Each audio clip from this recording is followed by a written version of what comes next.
Warning: the following podcast was recorded by two idiots. It contains vulgar language, vulgar ideas, and poop jokes. If any of this offends you, blow it out your ass.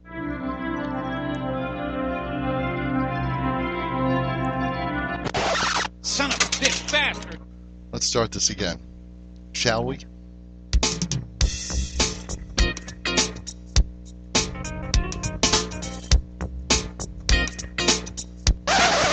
Jesus Christ. You're fucking retarded. Hey, Pickle Licker, wanna play the right intro? One more time! Are you ready?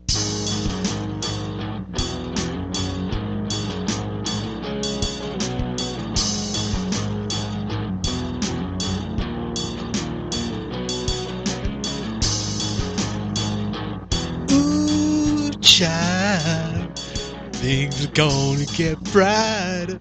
Sorry, man, that song's been stuck in my head now for like a couple days. Me too, Fucking me Paul too. Stanley. Ooh, child, it's time for a podcast. Things are gonna get talky. Okay, man. You want to fill in the listeners and viewers about what we're going on about Well, we here? could probably say hi to him first. Like, hi, That's probably a good everybody. Yeah, hi. Welcome Hi. to Let Us Cast. I'm Andrew. With me, as always, is Bruce. Now that we got that out of the way. We're just really excited, that's all. Very. I guess that makes one. Yeah, Bruce is telling me his bird's like this right now, but so what was it, like a couple days ago, I sent you a text. I was like, holy shit, dude, this fucking Paul Stanley's like side project that he has called Soul Station, which is him essentially doing like old like soul and R&B songs from like 1950s and whatnot, like basically when he was a kid. He's basically got a band together to start covering them. Mm-hmm. And he's releasing an album. It's coming out in March, if I remember right, but they finally released a track to kind of tell everybody, like, hey, this is what it's going to be like. And fuck, who did the original? It was Ooh Child by, I want to say it was like Smokey Robinson? Oh, I don't know. It's funny, though, because we just mentioned Smokey in the last podcast about the Chanukah thing, but I don't know who did it originally, honestly. I hope you have a great Chanukah.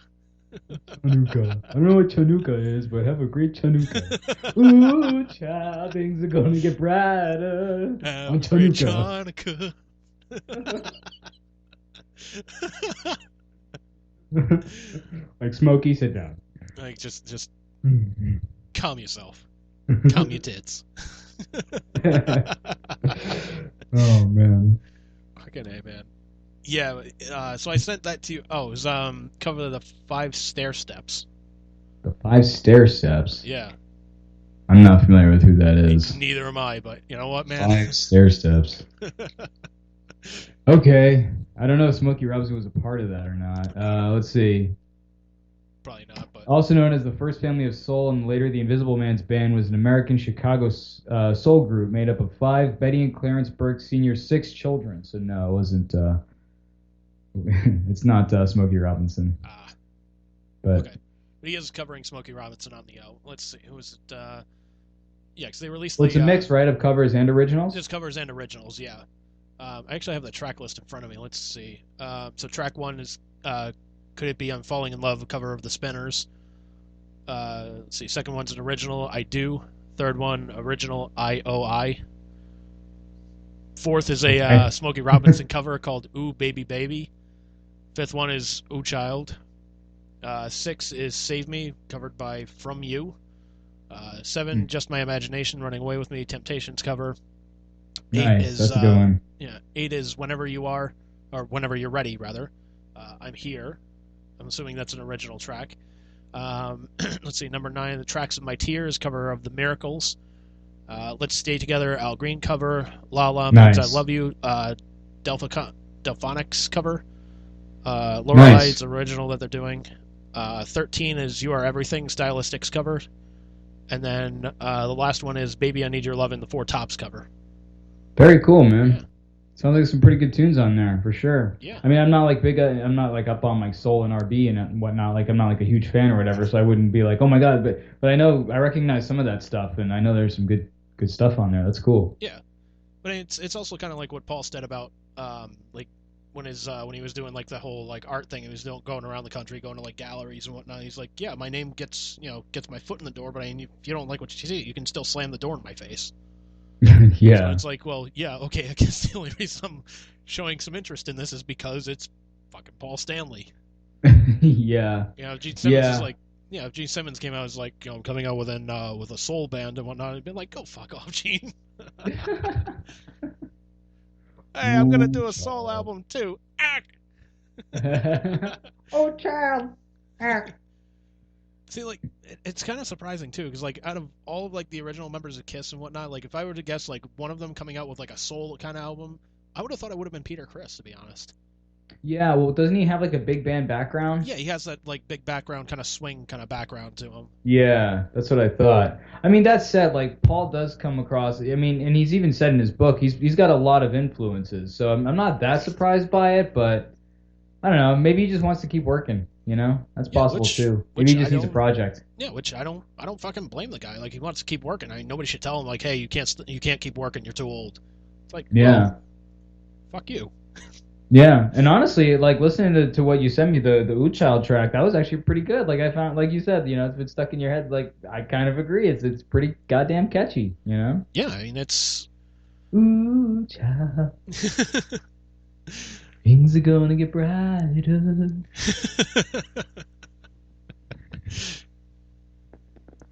I wish they had done like across 110th Street or something. That would have been cool. Like I think of a lot of like the tunes from like Jackie Brown. This is a lot of like soul and R&B kind of stuff that it'd be cool to hear him do that kind of stuff. Because honestly, he nails it pretty well. Like I've never heard the original, so I can't really like compare it to really anything. But yeah, well, I mean, I just mean like I like his voice like for that style. It works, you know, because he's not doing it. All right, people, like he's not doing his Kiss voice. Yeah, he's not doing that wouldn't work. If you heard that, you'd go, what the fuck? Yeah, because I can picture because I can totally picture Paul on stage going, "All right, people, now listen. It was just my imagination." It's like, come on, Paul, calm it down a little bit here. Yeah, exactly. Oh man, this is the cover of The Temptation. All right. All right, people, we got a little Smokey Robinson coming for you. Like, great, now he's a fucking lousy radio DJ. Fuck. Just in time for Chinooka. Happy Chinooka, everybody. Oh no, he's spreading the stupid. I was like, oh god, Paul, stop. Please just stop. Just play a fucking song. Oh man. Yeah. It would be kind of interesting to go see that show live and whatnot. It would. Are they actually performing? They're planning to perform? I mean, eventually, I guess, but yeah. I mean, you can't really. Because as far as I know, like pretty much all concerts right now are on hold, aren't they? I mean... Yeah, all concerts are on hold for right now, and then I think when everything gets like back to normal, and then Kiss finishes like their end of the road tour, then he's gonna go tour around with Soul Station. Because I know they played a couple of shows before, like they played some in like New York and Los Angeles. I think they played some in Chicago or something like that. So, I don't know, it's definitely one of those things. Like we'll see what happens. Yeah. Maybe they'll do like a limited audience kind of thing so they can keep social distancing and like I don't know, who knows. Yeah, I mean it's one of those things remains to be seen. Yeah. Yeah. Evanescence did a pretty cool thing where they did a like a pre-recorded thing in a studio and then had that up as like a concert that you could tune into. It was pretty cool. Yeah, I know. I think Fozzy did the same thing. But then again, they they also played the Sturgis motorcycle rally. So I was going to ask you, actually, you might have mentioned it last podcast, but did you hear Jim Cornette go off on Chris Jericho? I didn't hear him go off on him. I saw him like take a couple shots at him on Twitter. I saw Sebastian Bach took another shot at him too, but... Oh, man. You got to tell me what happened here, man. So, did I lose you? Oh, shit. I do believe he's been lost. Somebody please find him. Uh-oh. Hello, Bruce. Bruce! Bruce! There he is. Hey, there you are. There we go. Yeah, so I didn't hear Hey, what... you're back. Yeah, so I didn't hear what Cornette said. Did he, like... Was it like an audio thing that he did, like during a podcast, or was this just on Twitter? Or... Yeah. Oh, it was No, it was during an episode of The Drive-Thru, I'm pretty sure, where I don't know if someone asked him about it, but someone shared like some whatever the fuck, and he was like, yeah, so apparently now we find out like I don't know if he's been one of them all along or if he's just been brainwashed by these fucks. But he has way too much money, and he's giving it to all the wrong people because there's not, some needy children out there or animals who are being abused that need that money. Fuck. You are no longer my friend. Fuck you. I wish I had never told Lance Bass, hey, who's that friend that you're running with? Like, he was just, like, laying into him. I was like, oh, my God. It's never a complete... He's just shy of, like, I wish you were never born. You should have been a blowjob. Like, just shy of that. It's never a full like Jim Cornette rant until he just says "fuck you" at some point. Like, this guy who thinks he's slicker than coming a gold tooth, he's a piece of shit. And you know what? Fuck you. It's like a period at the end of a sentence. Yeah, pretty much. Oh, holy shit! I'm gonna have to like see if I can find that on like YouTube or something like that. Yeah, it is on YouTube, man. Oh, it is. They post up like snippets and stuff, so if you go look for it. Oh, thank Jim Cornette on Jericho. Oh, I gotta listen to that. Oh shit. Yeah, he was pretty vicious. It was good. See, it's shit like that. Like that's why I love Cornette. Like I don't agree with him on wrestling a lot, but like, when it comes to shit like that, like, all right. Yeah. Well done. Like, I see who's in the right here, and I see who's in the alt-right.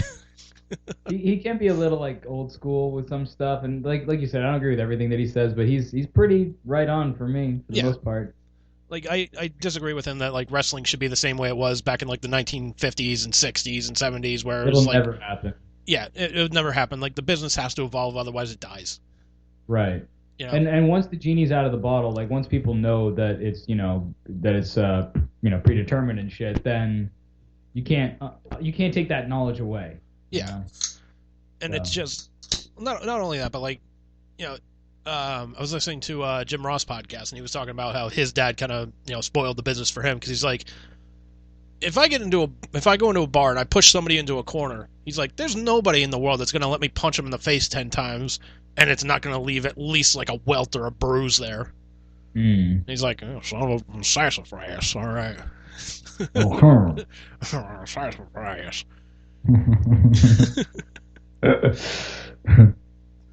Gotta love good old JR, man. I do. I love Jim Ross. He's the best voice of radio, like easily. Yeah, I think that's where he got his start before he did wrestling commentating. Was doing radio, if I'm not mistaken. I could be wrong about that. I know he did radio at some point. Or maybe it was TV or something. I don't know. But I don't know. It's like I know he did talk to, like he revealed in one of his podcasts, he was talking to Vince about doing like a WWE like radio show like once a week or something like that. This is like before podcasts became available, and yeah, this is like actual radio. But yeah, I remember hearing about that too. The WWF radio. Yeah, that was supposed to happen. He would have been perfect for it. I mean, well, yeah. Who else? Like, goddamn, pal, we gotta have television. That's where it is. He's like, you look at today. He's like, you got Busted Open Radio over on Sirius, where Bully Ray's doing a hell of a job over there, and he's like, he's got Mark Henry on there, and I'll be honest, I haven't listened to the show because fuck it, I haven't had Sirius since like 2000. Let's see, 2007 or 2008, somewhere around there. Do you think a lot of people are still actually like subscribing to Sirius and stuff like that, or do you feel like it's kind of going the way of the dodo? I think it's going away the way of the dodo. I think it's a slow kind of thing. Like, you really think about it, like the only reason like I started like getting a subscription was because I wanted to listen to Howard Stern. Mm-hmm. And then eventually it got to a point where like Artie left the show, and then Howard was just doing like 3 days. Like, he started off doing 5 days a week, and then he cut it down to 4 days a week. I'm like, what? Dude's been in the business forever. He's a fucking legend. Like, you know what? Let him get an extra day off. That's fine. Mm-hmm. And then he signed on to do America's Got Talent, and then he was doing 3 days a week, and then he would take like the next week off, and then he would do like 3 days a week, and then take 2 weeks off or something like that. I'm like, God damn it, dude! Like, what the fuck? Yeah, the reason that you're tuning in to the thing in the first place isn't there anymore. It kind of defeats the purpose. Jesus Christ. Yeah, but it's also the fact that like